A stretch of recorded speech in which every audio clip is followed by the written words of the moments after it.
Welcome to Changing Higher Ed, a podcast dedicated to helping higher education leaders improve their institutions. With your host, Dr. Drumm McNaughton, CEO of The Change Leader, a consultancy that helps higher ed leaders holistically transform their institutions. Learn more at changinghighered.com. And now, here's your host, Drumm McNaughton. Thank you, David. Today, I get to welcome back a previous guest, Dr. Shaun Carver, who's the Executive Director of UC Berkeley's International House. Shaun is a dual citizen of the UK and US, and he previously was the Executive Director of the Hulte International Business School, where he oversaw 750 students representing 82 countries.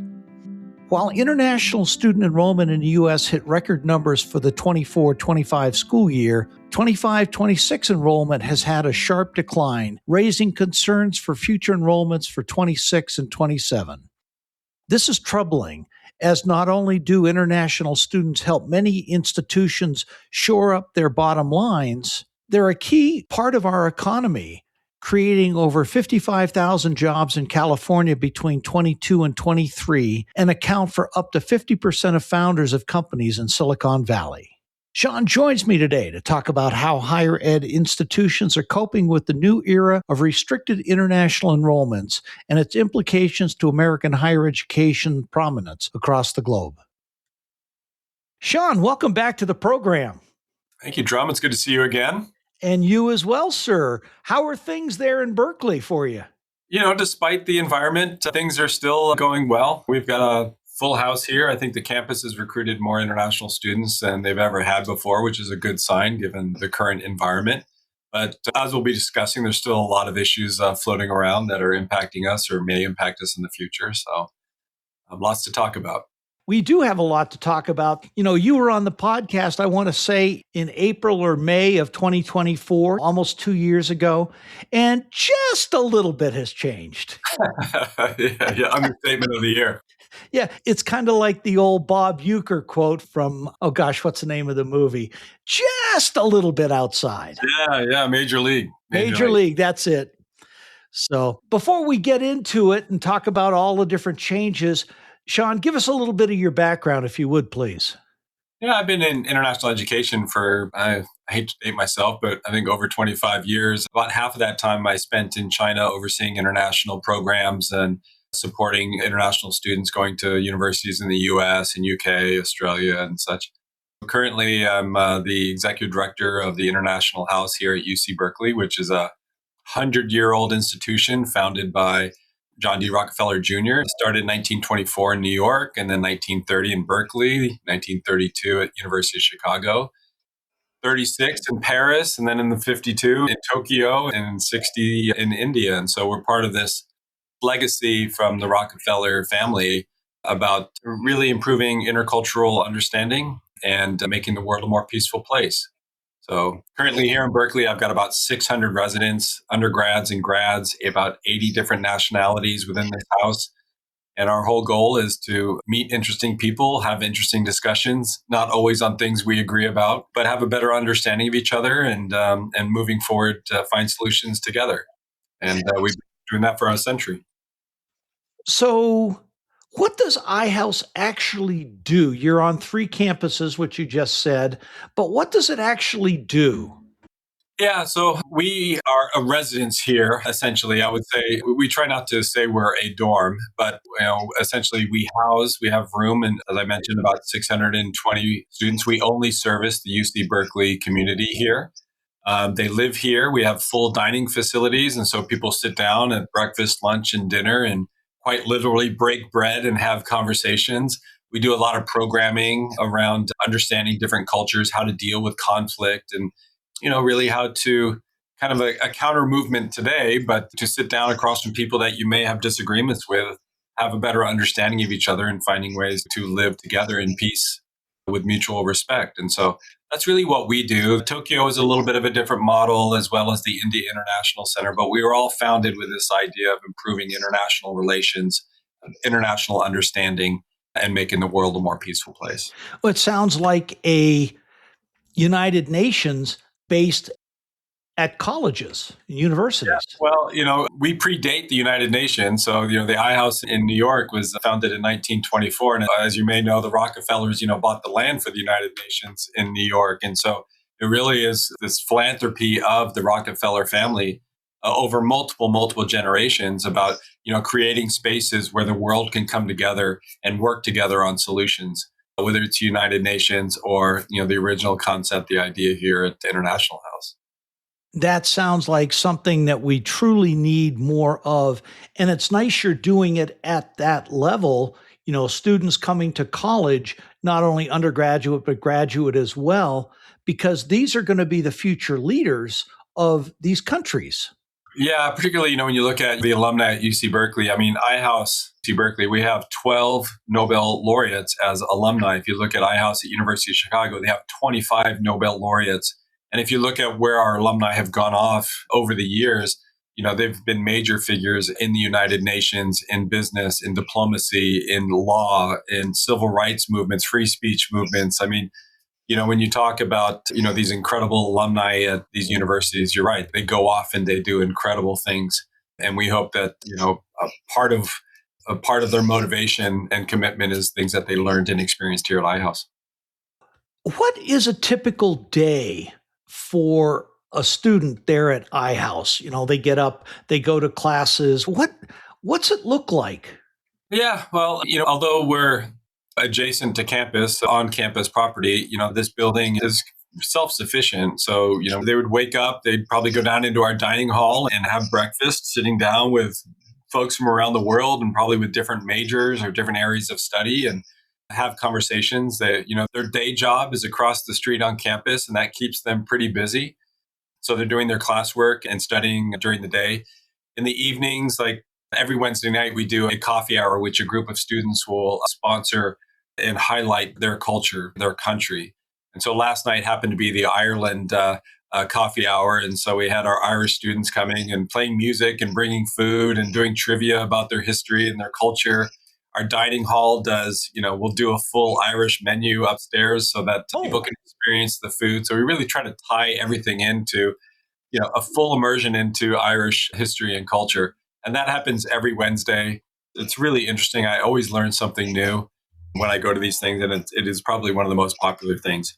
We also run, we have an auditorium here that seats about 400 and a big stage. So if we're not doing a resident concert or ballroom dancing or folk dancing or a student choir, then we'll have a speaker here, talking about important issues of our time, whether it's cultural, political, and so forth. So it really is an amazing place. And like I said, we've been doing this for 100 years. And we think our work is more important today than at any time in our history. I would have to agree, especially, the impact of what many folks call Trump 2.0, the changes, the travel bans, things like that. What's been the impact that you have seen to iHouse and to Berkeley in general? Yeah, I think we got a taste of this back in the first administration. Certainly wasn't to the level that it is now, this kind of rethinking globalization, rethinking the impact of international students on our community, our classrooms, our communities, and in our economies. But that certainly seems to be something that's been a shift, an appreciation of what international students have done to support us.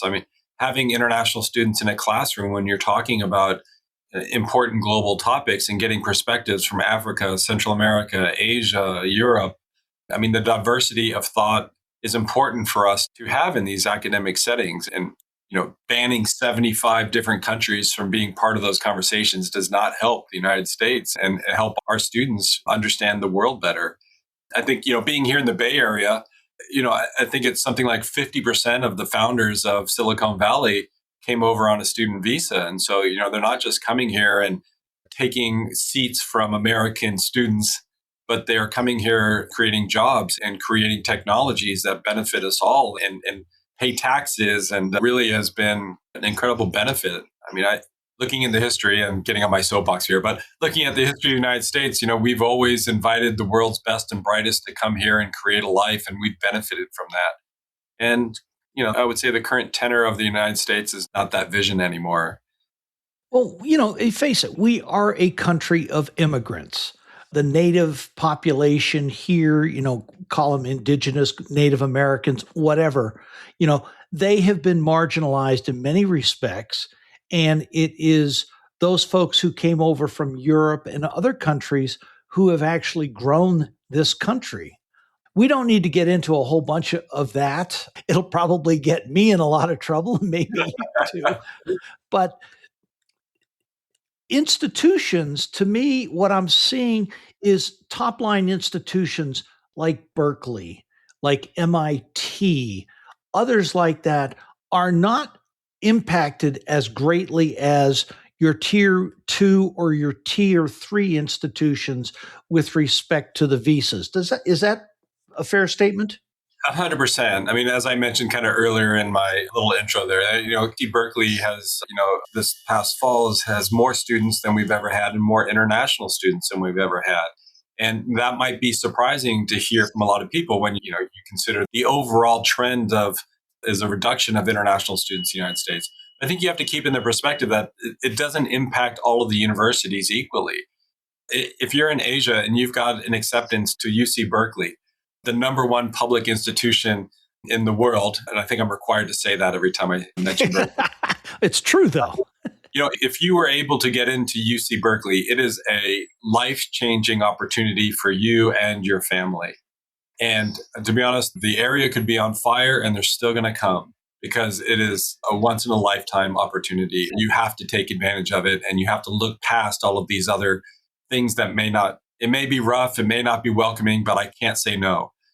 If you look at how we label them tier 2, tier 3 with smaller regional universities or non-research institutions, if you have an acceptance to there and the United States does not feel like a welcoming place for you, you probably have options in Australia, in Canada, in the UK that are equivalent and maybe feel a little bit more welcoming. And I think it's much easier to make that switch than it would be to say, I've gotten into Berkeley, I can't say no, right? I just can't say no. It's gonna put me on a trajectory that other places can't do. Mm-hmm. And so, I think top universities, the brand names that we all know and people around the world know, and they aspire to go to these institutions, are always going to probably be okay.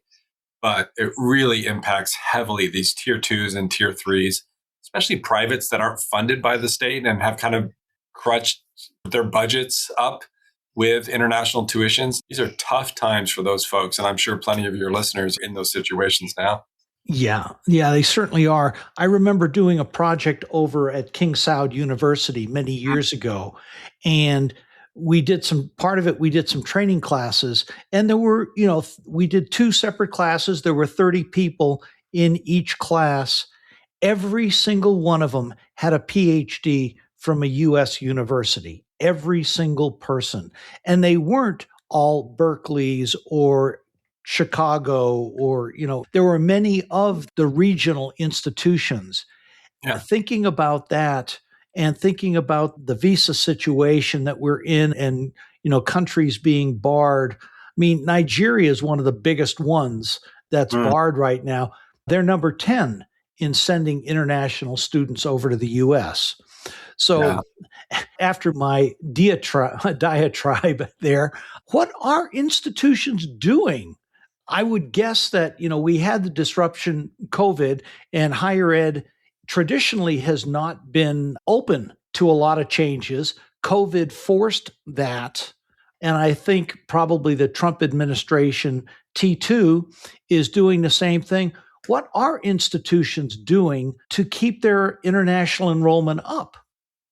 Yeah, as I mentioned, I've kind of been in higher ed for about 25 years, and I've been in, public and private, as well as institutions in the U.S. and in Asia, and, kind of have this different perspective of higher ed. And, prior to my higher ed career, I was a little bit more entrepreneurial and business-minded in my younger days. And, when I came in as a business person, an entrepreneur person coming into higher ed, I was like, wow, there's hardly any innovation in these universities. They are so slow moving and bureaucratic. And, when you look at how we deliver our programs, a person standing in front of a group of students or disciples, pontificating up on a stage while everyone listens, that goes back to, Socrates, many, many, many years ago. And we are still delivering education the exact same way that they were. We're just in a classroom, not under a tree or in We actually have construction and building nowadays. Is that what you're saying? yeah, and so these were not, I mean, obviously it's not every institution, but generalizing across the industry, it just has not been a place of a lot of innovation and was slow moving, I would say, consistent. But, when COVID hit, it really, sent shocks through these organizations. They had to react quickly. It was an existential time. If you don't come up with some solutions and some changes quickly, then this university may fail. And so quickly you saw, things that would have to take years to get through faculty senate were getting approved in a weekend, and I remember in a previous institution talking to faculty about we need to move some of these classes online because that's where it's going. And having a faculty say, you know what? Our value proposition is me in person with these in front of these students and in a classroom with me teaching them, and that can't be replicated online. COVID hits, and pretty soon everyone changes their mind and creates these online programs. Zoom is now everywhere, and we're running these classes online. So, obviously COVID was a horrific event for everybody and tragic, but in some ways I felt it really forced the universities to say, hey, we need to be more reactive. We need to be quicker. We need to be more agile. And we need to rethink some of these sacred cows that we've had that we've, in the past. And in some ways, I felt that's prepared these universities much better today to deal with things like the changes in the administration that are coming fast and furious. Universities reacting really quickly now. Yeah. And we're seeing some of these things, changes in the delivery. You had mentioned that Harvard partnered with the University of Toronto to deliver some of its degrees up there using their own faculty.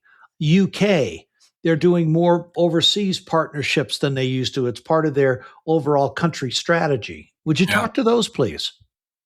Yeah, I mean, I think it really depends on the institution strategy, right? I mean, if you look at a school like UC Berkeley, there's not a lot of campuses around the world, right? Or teaching centers around the world. But if you look at someone like NYU that has, a location in China, it has a location in Abu Dhabi, that they have these campuses and they have really a kind of a more global vision.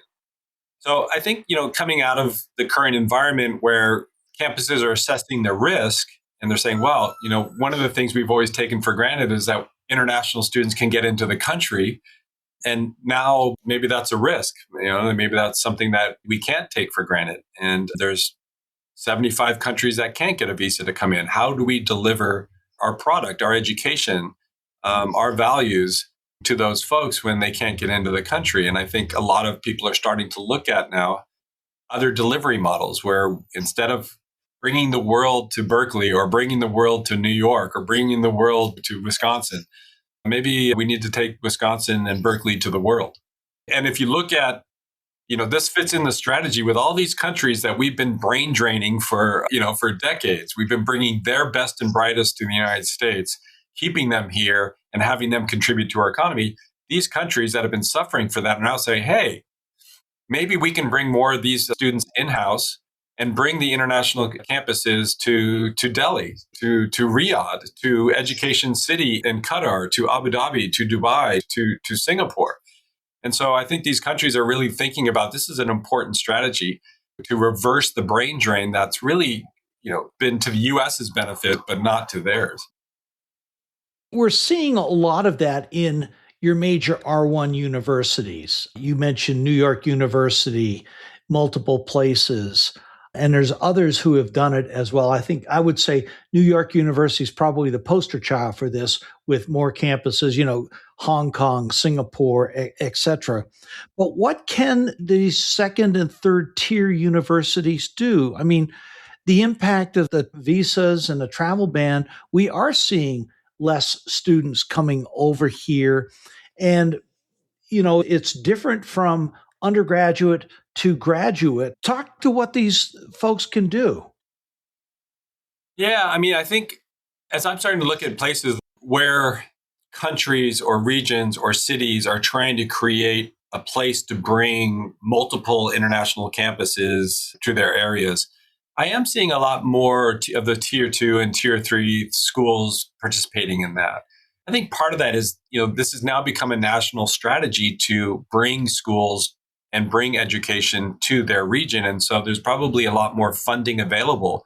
These are not inexpensive ventures. If you're a university and you want to set up a campus, you need a lot of money and a lot of commitment to do that. And, ultimately these things have to pencil out as a profitable business.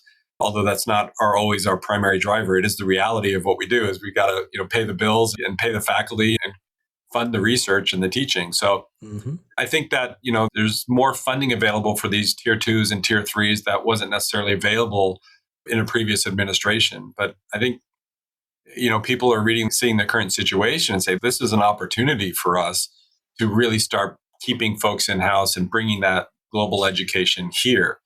And so, yeah, it's a unique time. A part of me as an American and as a California taxpayer and someone who's in this industry and believes in international education, I've seen and appreciate what international students bring to the United States, like I said, to the classroom, to the communities, and to our economies. And I hope we don't put ourselves in a situation where that's no longer the case, where people find other countries more welcoming and more appreciative of the benefits that they bring. Yeah, absolutely. What I'm seeing is it's impacting the graduate student population less than it is, in fact, the undergraduate.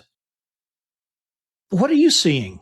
Yeah, I would agree with that. I mean, being involved in both undergrad and grad throughout my career, especially on international, the primary decision makers for undergraduate students, considering they're 17, 18, maybe 19 years old when they're making these decisions, the primary decision maker is the parent. And especially, my time in Asia, where the student is going to study was decided by the parent. And as a parent myself of 2 young kids, the idea of, if I was reading the paper and my daughter had an opportunity to go study, in Minnesota right now, I would be concerned about sending my young daughter to Minnesota to go study. It just doesn't feel like a safe and welcoming place to send her. And especially if I was halfway around the world and couldn't be there with her, it would impact my decision on where I want to send my son or daughter. So I think, parents are making rational decisions. And when they see the US right now and they hear the rhetoric and they see the policies and they're watching the news, there's probably plenty of places where I say, gosh, I wish I could, but I just don't feel comfortable doing that. Maybe I'll send them somewhere else. And so it definitely, the current situation, I think, definitely impacts undergraduates more than the graduate students are generally adults. They've been abroad and they've done their undergraduate degree. They're the ones who are making the primary decision. Their motivations are generally, the program, the ranking, the prospects of a job afterwards, the research facilities that are there, the faculty that are there. And if I have to live in a place that has a lot of conflict, they'll generally rank that lower on their priorities than maybe an undergraduate parent. Mm-hmm. So what I'm hearing you say is it's not only the visa situation and the travel bans, but it's also what's going on here in the U.S. that's affecting international enrollment. Yeah, ultimately, when you're making a decision, you got to look at what's my life going to be like when I'm living there and doing that. And they watch the news too, right? Whenever I travel around the world and I turn on the TV in the hotel, it's CNN. So I'm seeing what's happening in the U.S. and that perception of anti-immigration, anti-international students, of violence and conflict. And how does that not impact people's decisions to study, people's decisions to travel? It's impacting a lot of things in our ecosystem here. So certainly, we hope that things will become a little bit more peaceful and stable. Oh, no doubt that they will. So as we're drawing to a close in this, and it's been fascinating getting back to chat with you again, it feels like old home week for me. What can institutions do to lessen this impact?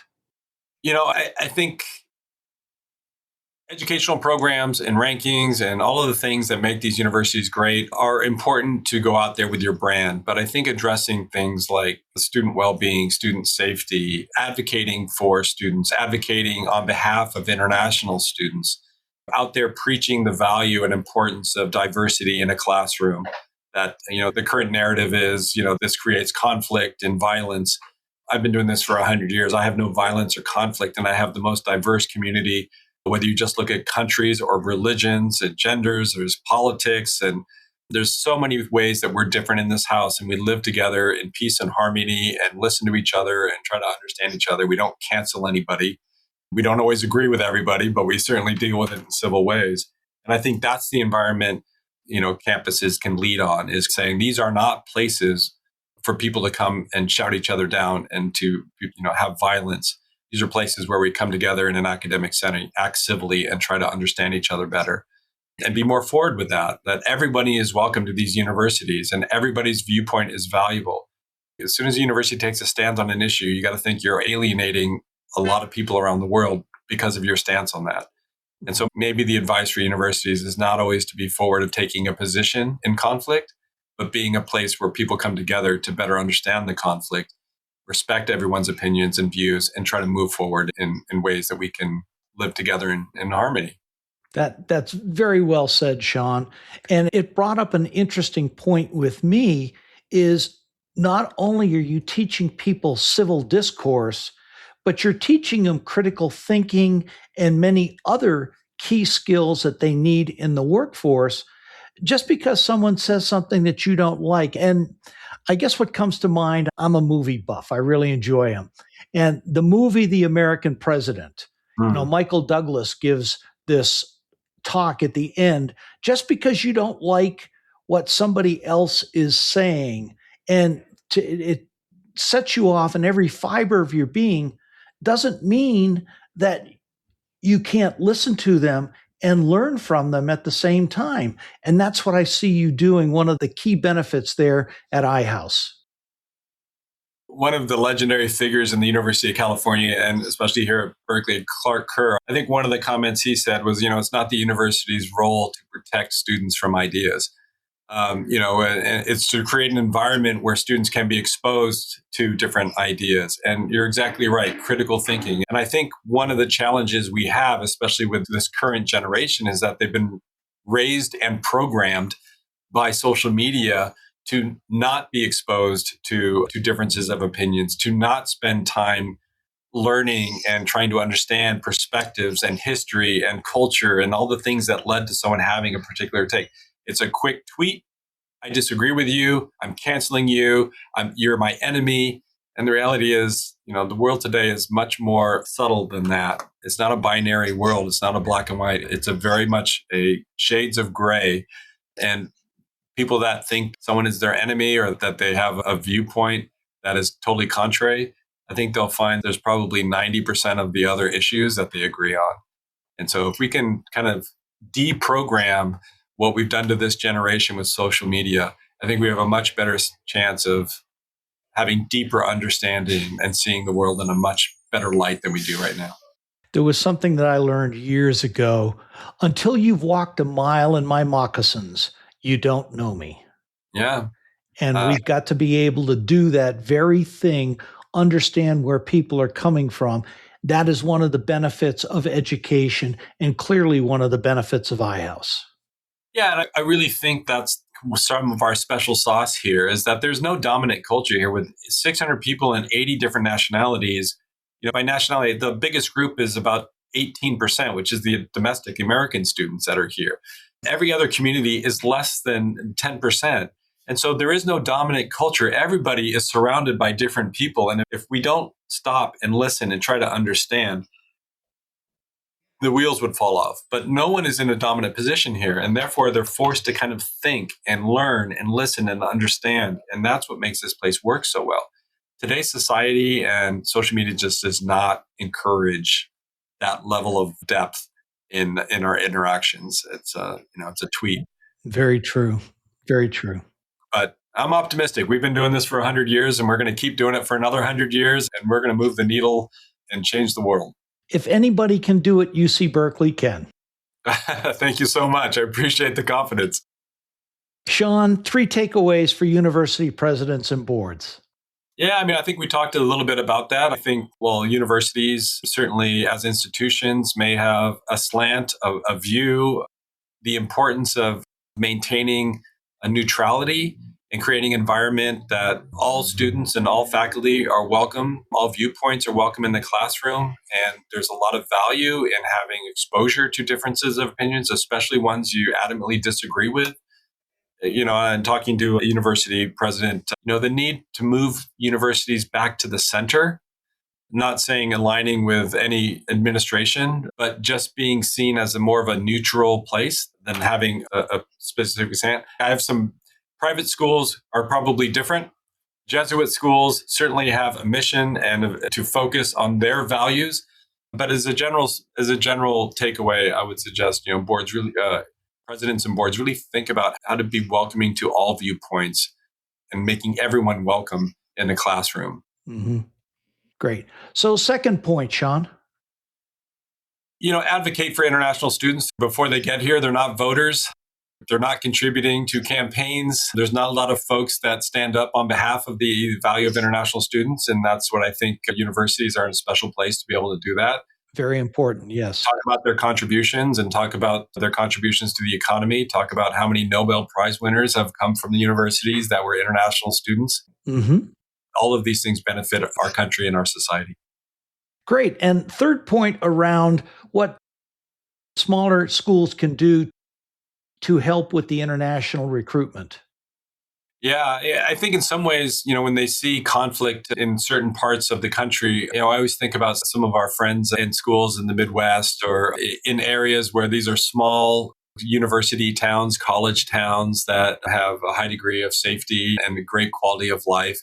I think pitching that and presenting that as a safe haven in some ways could be beneficial in recruiting and attracting international students who are maybe trying to avoid some of these hot pockets around the world. Great takeaways. Thanks, Shaun. What's next for you? We just started off the next term, so it's finishing up term 2 here at Berkeley and starting to look at recruiting for next year.